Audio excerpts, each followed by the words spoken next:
See what people live beyond it. Yes. Well, sitting on homeowners insurance with Geico's help is pretty fun. Who's on?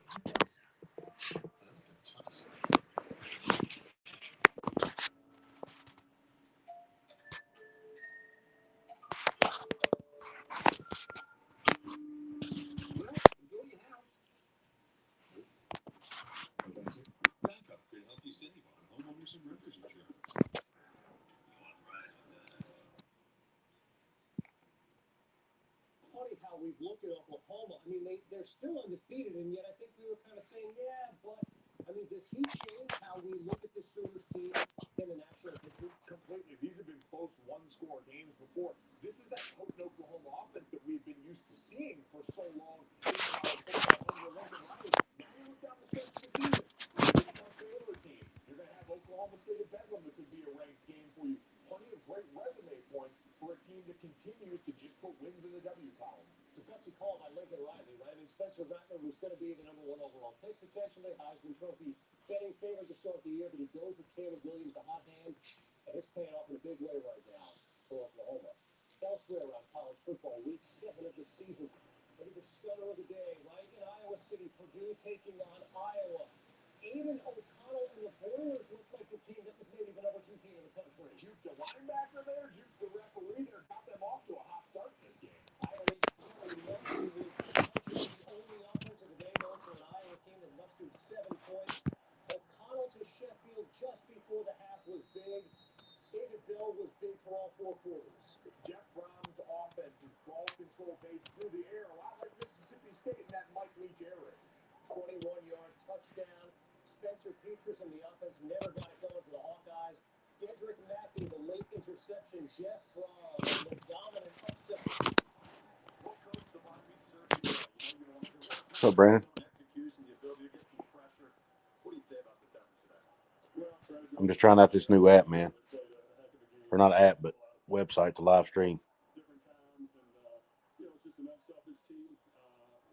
What'd you think about that Purdue upset of Iowa, man? That was something else, wasn't it? Maybe Iowa wasn't as good as everybody thought they were.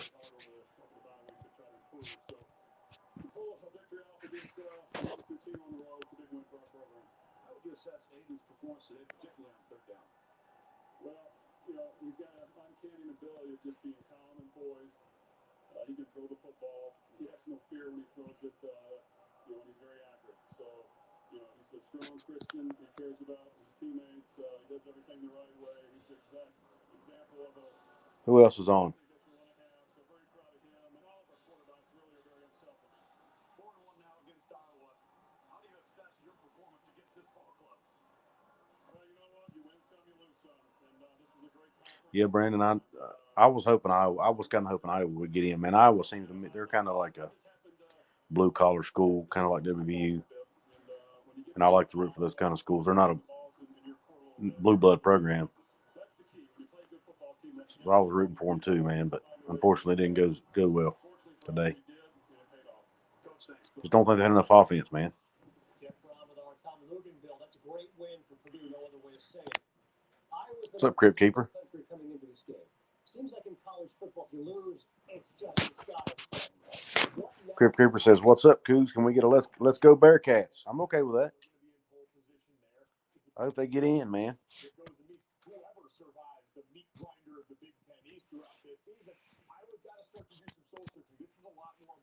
Crypt Keeper, I'm trying out this new streaming service, man, to see if I can start live streaming a little bit more.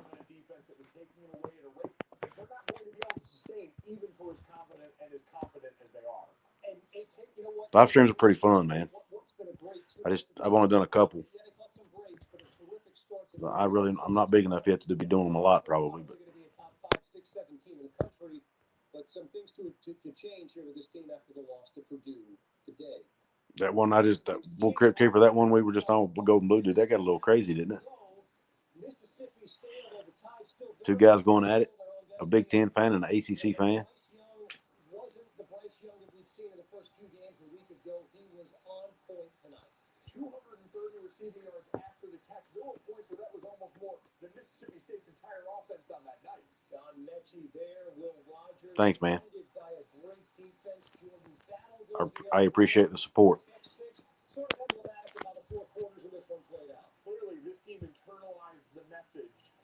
probably can't repeat for you from Nick Saban during this last week. Exactly. Young here to Jamison Williams. I'd say he was a solid pickup for Alabama. Great work in the Alabama absolutely laid it to Mississippi State today. I mean, after that emotional loss to A&M. 75-yard I think we all saw that coming, though. to Brian Robinson. We knew they'd be pissed off. He is coming out of backfield for Nick Saban's team. 49-9. Here's Nick So Saban. now what? Oklahoma keeps impressing. Texas once again blows another lead. Yeah, man, Texas. I don't know what's going on with Texas. They just, they're not back. All I can tell you. But there again, how about them Cowboys, man? I'm glad to see it. I was glad. Oklahoma State was my dark horse pick a couple weeks ago to win the Big 12. And they still got a good chance to do it, in my opinion. But I tell you what, how about Baylor? Baylor looks good.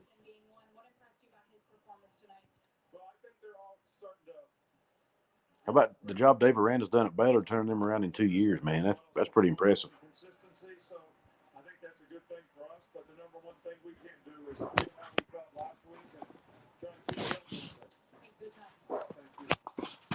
Maintain that laser focus. That's what Nick Saban is all about. It was stunning a week ago. Yes, Crypt Keeper, I do. Texas A&M. It's stunning anytime. I do miss the old Big East days.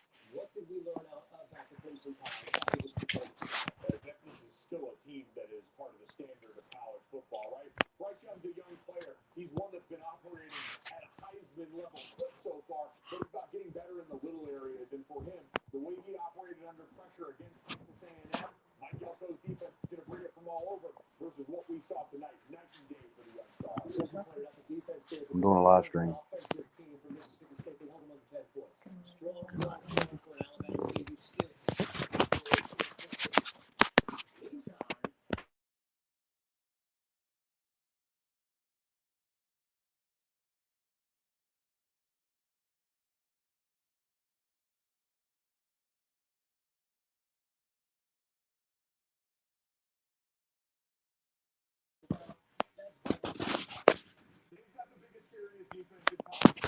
Sorry, everybody. Had to kiss the wife goodnight. Underscored by the fact that these are the first second quarter points all year for Kentucky. It's been a dominant standard here, the way they've outscored teams at every turn. I should say that Georgia has allowed in the second quarter. Third quarter, it's a look. This was a 7-point game at the half. I think Kirby Smart's team comes out of the halftime locker room. And how about Georgia, man? Just keeps impressing. They really answered the bell. Yeah, and then continuing to go downfield. This is what a Todd Monken offense is designed to do. Stress teams vertically, paying off big time for the Dogs. Do y'all think there's anybody that can beat Georgia right now? First time in 7 games this season, they're human. If this team has a weakness, I'm not sure that we've seen it yet. But if there is a weakness on this number one undefeated Georgia team, Is there anybody that can beat Georgia at this point in time? You're not going to find that weakness anywhere on the defensive side. Maybe Alabama. And so it's going to be, can they consistently against top flight competition hurt you downfield if that defense slips a little bit? But so Crypt Keeper, you Mountaineers took my coach and Bobby Huggins. Man, I miss him. Yeah, he's a good one, man. Fortunately for us, I guess it was your president, university president at the time, got a little upset about his DUI, I guess. Whatever it was he did.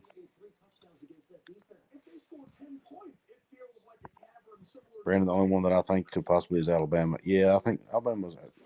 It's going to be an exciting game if those two both make it to the SEC championship. It's going to be a good one. defend better than anybody that can run it, just about as well as anybody. And when either Stetson Bennett or JT Daniels are throwing it, there's a reason why there's a number one next to their team. Georgia, the number one team.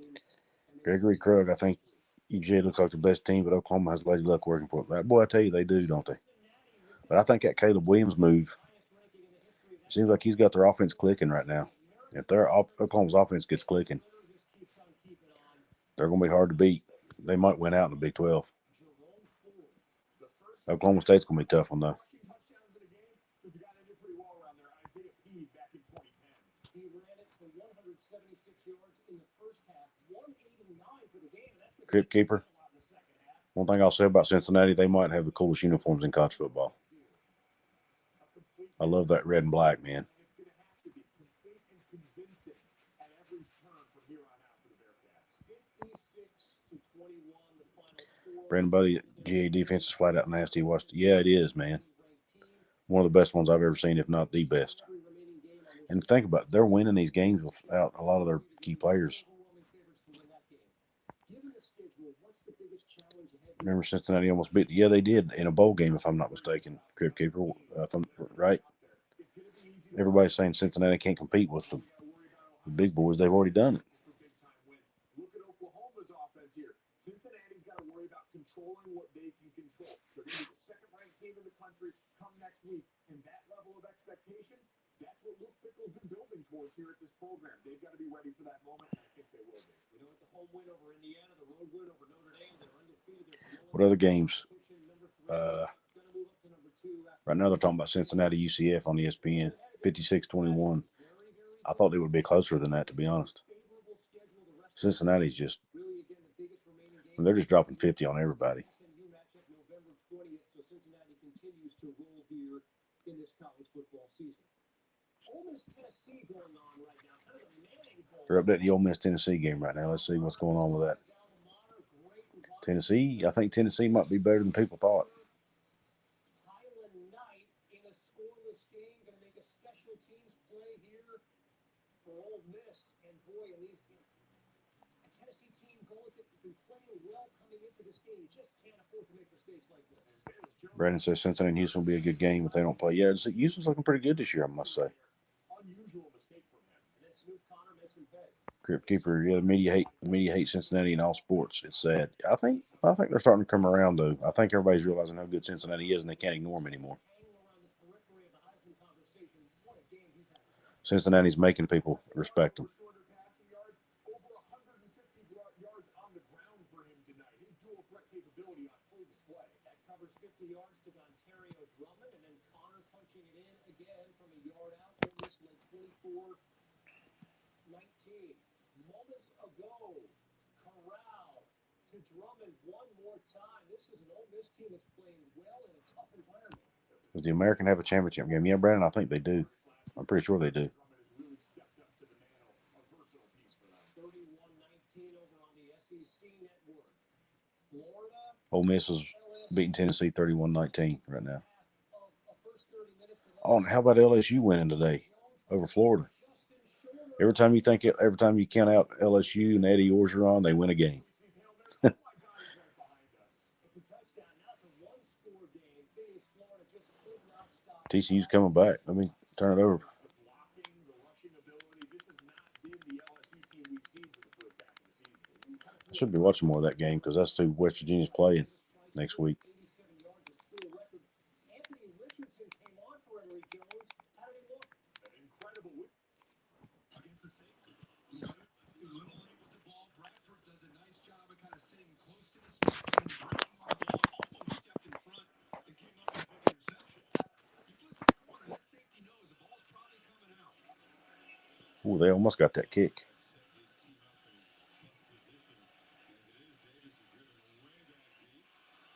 There's a block in the back. I bet.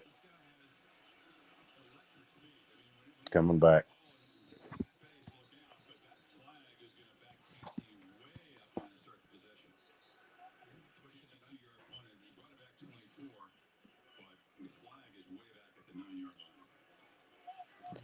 Crypt Keeper, does the American have a championship game?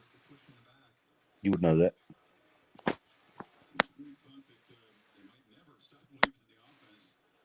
Gregory Krug, Cincinnati beat Tulsa in last year's AAC championship. That's what I thought.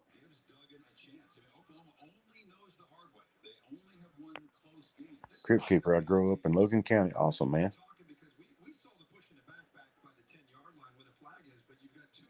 And how did you become a Cincinnati fan?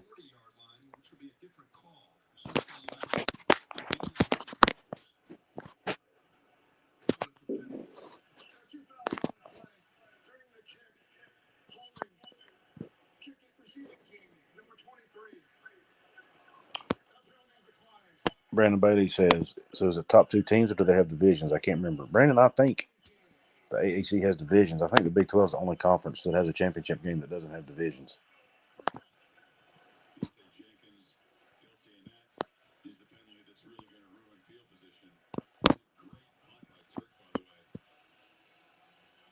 South Carolina only beat Vanderbilt by 1. And guys, did y'all see what Virginia did to Duke today?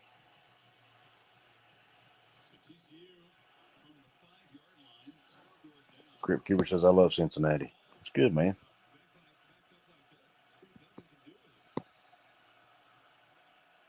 They definitely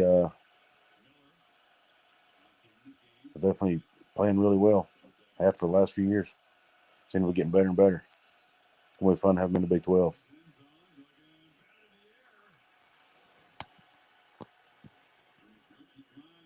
Paul Gee, Justin Fuente, and Neil Brown are both on the hot seat. Yeah, I don't. Justin Fuente might be because he's been at Virginia Tech a lot longer than Neil Brown has, but I don't think Neil Brown's on the hot seat just yet. Some of the fans want him on the hot seat, but I don't think he is in the eyes of Shane Lyons and Dr. Gee.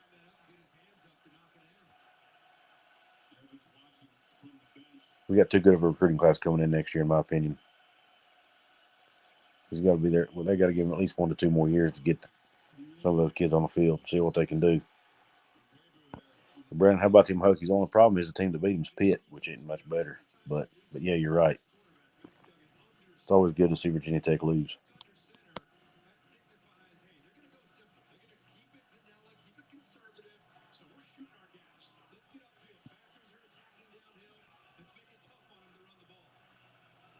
Hey, Joey.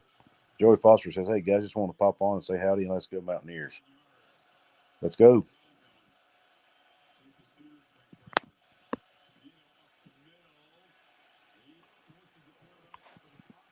Crypt Keeper says, growing up in West Virginia, we got to see all the Cincinnati sports on TV. Yes, they did show it a lot, especially back in the Big East days when they played WVU all the time. Paul Gee says, Gordon is my uncle. You know, I was wondering when I saw your name if you were related to him. That's cool, man. He's definitely a huge asset to the University of West Virginia, man. He's very well connected, really cares about the university. He's a great president, in my opinion. He's done a lot for the academics. He understands the importance of a winning football program as well, I think.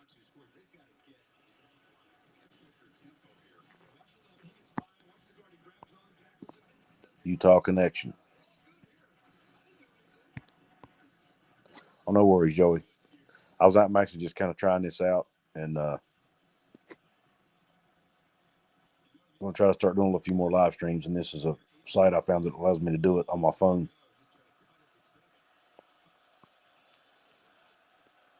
But I appreciate you popping on, man. It means a lot. Crypt Keeper says, are you a Doc Holliday fan? Yeah, I like Doc Holliday. I think he done a good job at Marshall. And he was a great recruiter when he was here at WVU under Coach Rod. I kind of wanted him to hire him instead of Coach Stu, to be honest, but God rest Coach Stu, man. R.I.P. Coach Stu, great guy. Brandon Bailey, who is the class of ACC now? Honestly, Brandon, this pains me to say, but I think it might be Pitt. Pitt looks good, man. I don't know how in the world they lost that Western Michigan game, but other than that, they look great this year. Good, Joey. Thank you. I can do it from my laptop too, but this was just more convenient at the moment. Paul Gee, Gordon helped get BYU in the Big 12, had Utah roots. Rebecca is his daughter. Awesome. Yeah, Gordon is he's a big asset to the Big 12, man, and WVU obviously. You remember Doc Holliday in West Virginia? Yeah, he was a recruiting coordinator, and he had a huge influence on getting like Geno and those guys to West Virginia, I think. Well, I don't know about Geno, but he had it wasn't Geno. It was, Noel Devine. I think he helped Noel Devine get to West Virginia. It was somebody back under Rich Rod that came that he really had a big influence in getting. A lot of those Florida guys. He was a great recruiter. Because he was actually, I think he recruited at Florida before he came to West Virginia. He done well. He may have even been there when they won a national title. I can't remember.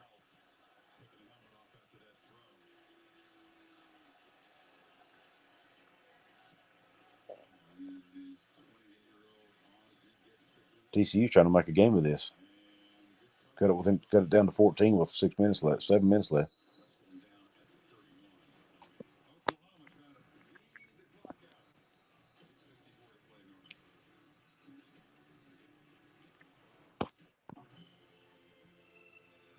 So is doing anything now. What are you talking about, Doc, Brandon? I don't know, man. I haven't heard. I was wondering the same thing myself. Joey Crypt Keeper says some big old fish.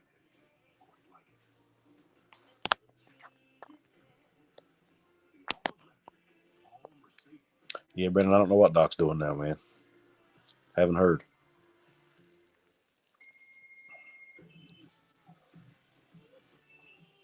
He might have just be enjoying retirement. Who knows? I can't believe Marshall got rid of him. I thought he was doing a good job there. The game day, man. Let's get to work. With me and you out here spreading the word about Mission Tigers, sky's the limit. A mission to help bring back school sports. I'm all in. Nicely done. Paul Gee says Big 12 is going to be downright scary in basketball. Cincy, Houston, Baylor, WVU, Kansas, Texas Tech. Yes, they are. Big 12 was already arguably the best basketball conference in the country, and it just got better, in my opinion.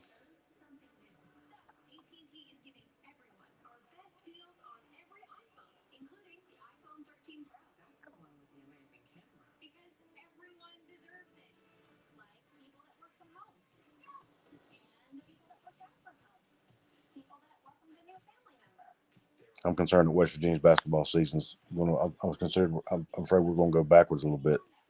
I hope not, though. We got a lot of talent, but we got a lot of new faces, and lost a couple really good players. Paul Gee says Baylor has a good chance of going back to back. Yes, they do. They're going to be good again, but they did lose some key pieces to that team. They had the Mitchell kid, and what was the other kid's name? I know Mitchell. He was in the draft. He got drafted, I think.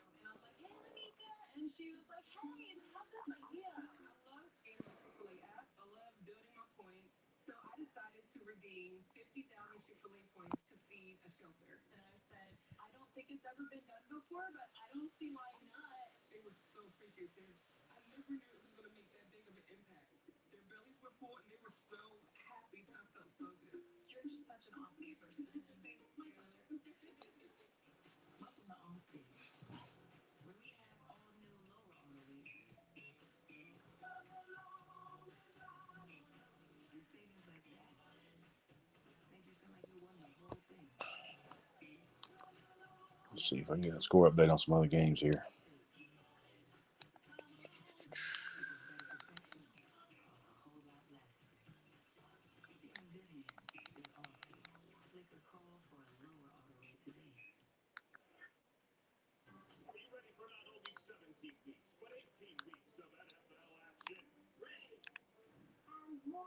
Looks like we got Arizona State playing.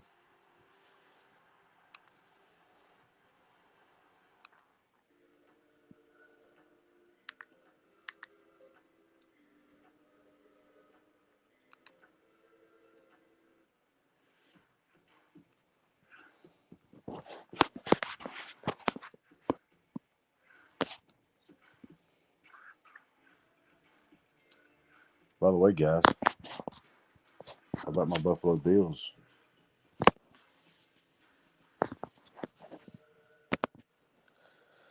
Brandon says Tennessee's trying to make a game out of this after being down the whole game. Yeah, they're not going to go down without a fight. I think Josh Heupel might be. I think they might have finally found the coach they need in Josh Heupel there.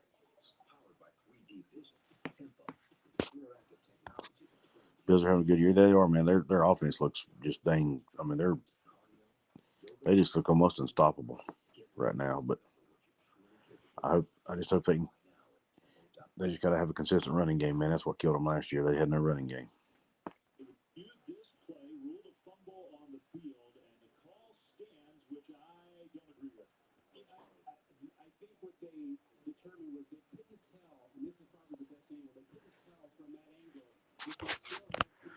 Arizona State's playing Utah. That's right. I couldn't remember who they were playing.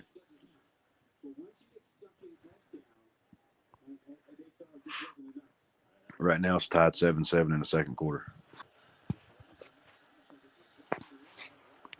Brandon Buddy says, but Corral's got to be Heisman front runner. He's incredible. Yeah, he is a good quarterback.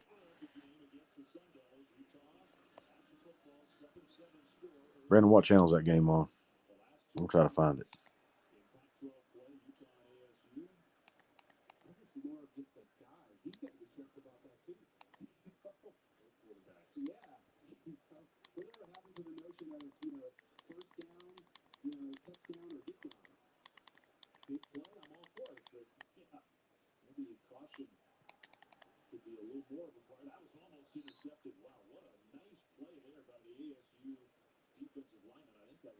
SEC, yeah, I don't get that. I don't think. Well, maybe I do. Hold on. Should get everything.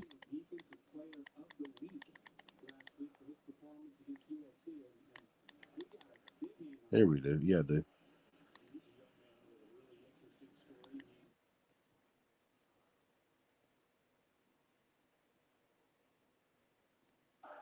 There it is. I forgot I got that, Brandon. Thank you.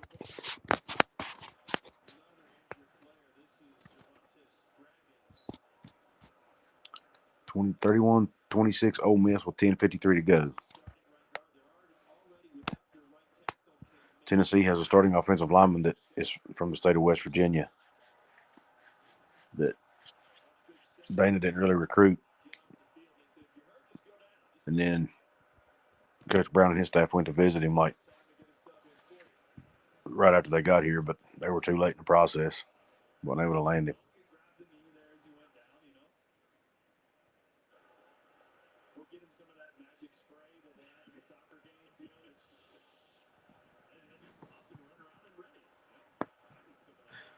It's hard for me not to root for Tennessee, though. I spend so much time there for work. I'd like to see him come. I'd like to see Tennessee be good again. I think it's good for the SEC and for the sport.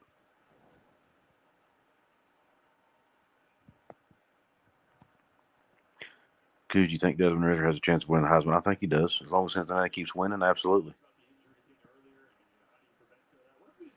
I think he should definitely be in the conversation. He's earned it.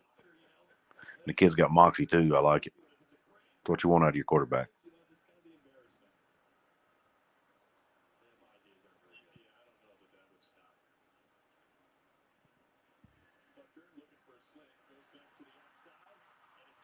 This Hendon Hooker for Tennessee, didn't he used to play at Virginia Tech? The quarterback.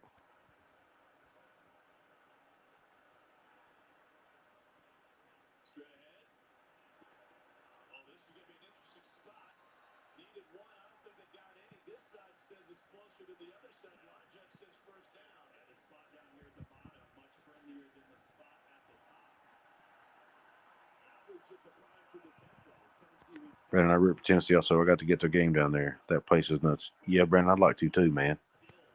One of these days. Maybe one of these days them in West Virginia will do a home and home and we can go.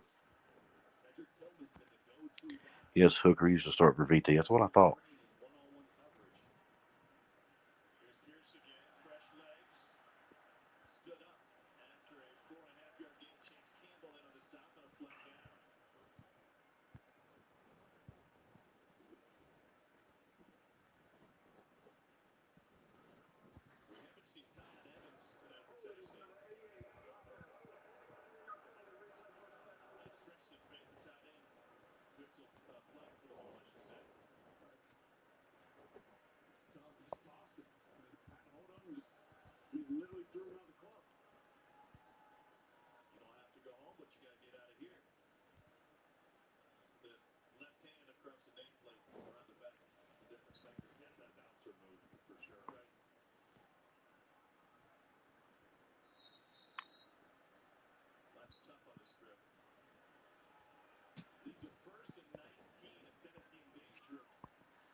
He started the year out as second string and took over as starter, and that's when they took off.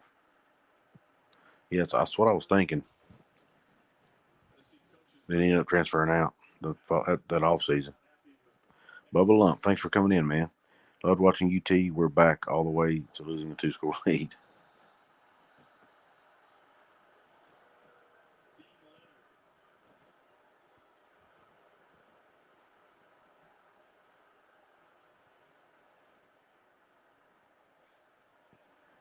You talking about Ole Miss losing a 2-score lead?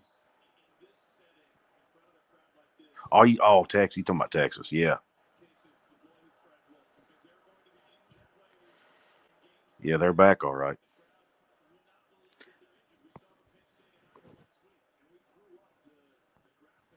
Oh, he started out Tennessee as second string. I didn't know that. Who was their starter?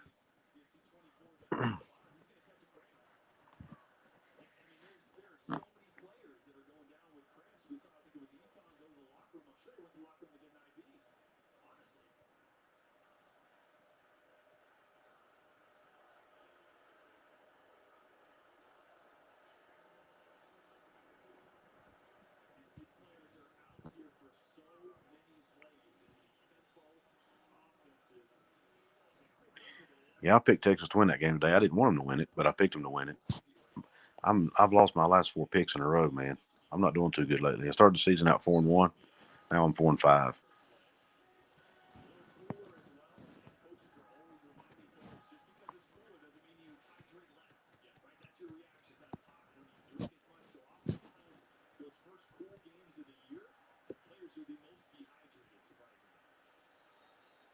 I picked Penn State to beat Iowa. That didn't happen.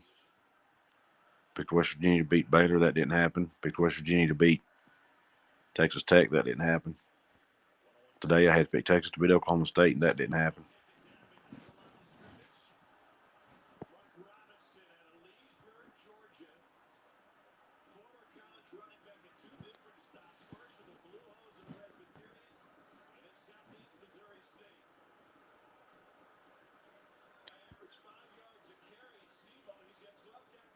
Looks like the SEC is becoming the Big 12. More offense than defense. All these high-scoring games, with the exception of Georgia, obviously. 31-26 is not really that high-scoring game, though, I guess. Ole Miss and Tennessee. But it's higher scoring than what you normally see in the SEC. Man, NC State throttled Boston College 33-7. I just now saw that score.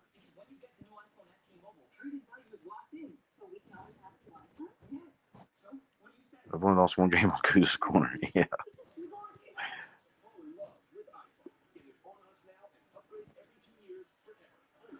That's good, Brandon. If you just pick the opposite of what I pick, you're gonna win, buddy.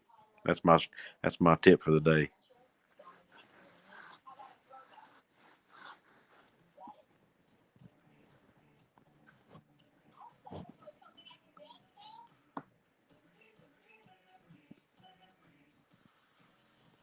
I'm gonna let you guys. I know there's only a few of you on here, but I'm gonna let y'all know I got a surprise coming up in a little over a week on my show. I think you're gonna like it. I'll announce it beforehand, but I don't want to announce it just yet. I'm gonna have a special guest coming on.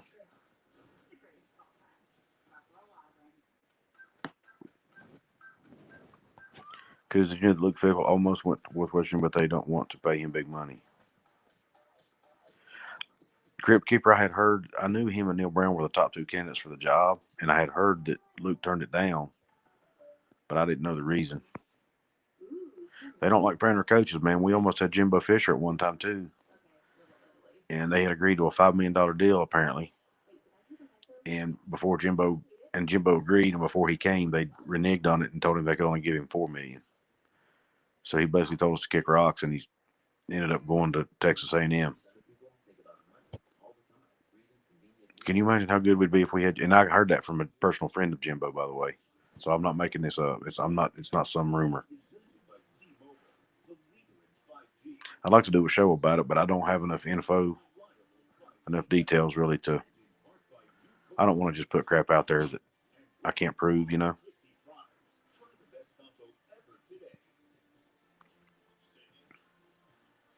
But if we could have got Jimbo Fisher here, man, that would have been awesome. But yeah, Luke was. I would have been okay with either hire. Luke Fickell was probably my first choice, just because I knew he would have be able to recruit a hire really well. But I was okay with Neil Brown as well. But right now, it's looking like Might have made the wrong decision. How much money was he wanting? I mean, we're paying Neil Brown $4 million. What's Fickle make at Cincinnati?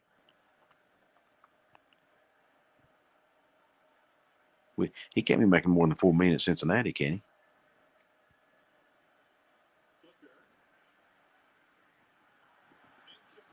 Brandon, the Tennessee game total was set at 82, so it's definitely not living up to what they thought. Highest game total I've seen in a long time, if ever.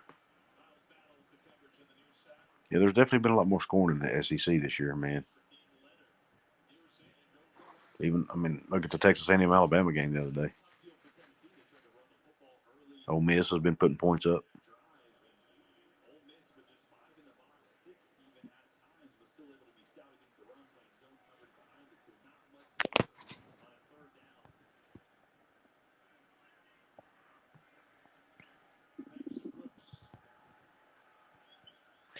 He's making $5 million at Cincinnati. Wow. West Virginia's going to have to pony up the money, man. That's ridiculous. Well, Dana's making $4 at Houston. He's making as much at Houston, if not more than he did at West Virginia. I'm not saying he deserves. I'm not saying we should have paid him more to stay, but if these group of 5 schools can pay that kind of money, then we ought to.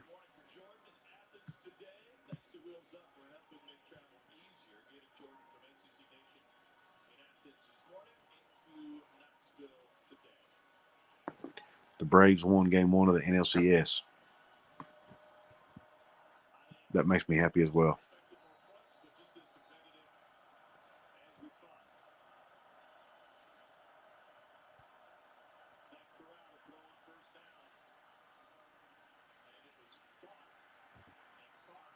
Where do y'all think Arch Manning ends up going?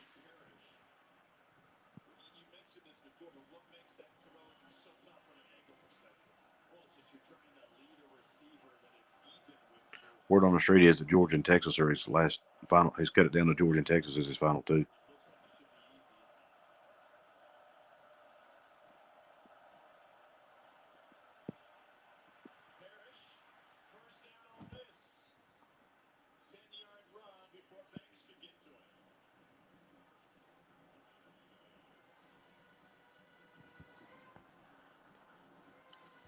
Keeper says Luke Fickle was making $5 million all the Skyline Chili he wants. Hey, the Skyline Chili might have sealed the deal. We can give him pepperoni rolls at West Virginia. I think that's another reason West Virginia has a hard time keeping assistant coaches too, is we're not willing to pay them. I'm actually thinking about doing a show on that.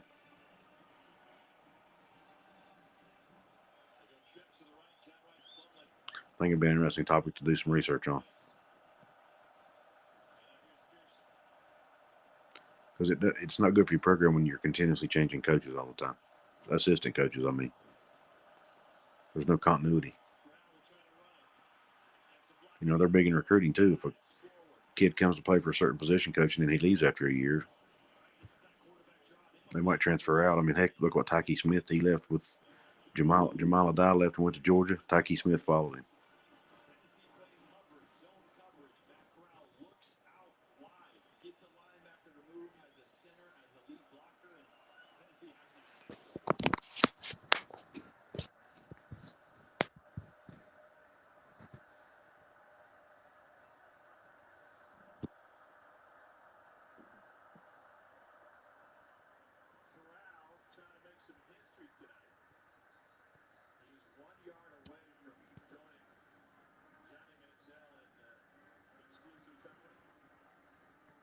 Guys, listen, I'm gonna hop off of here.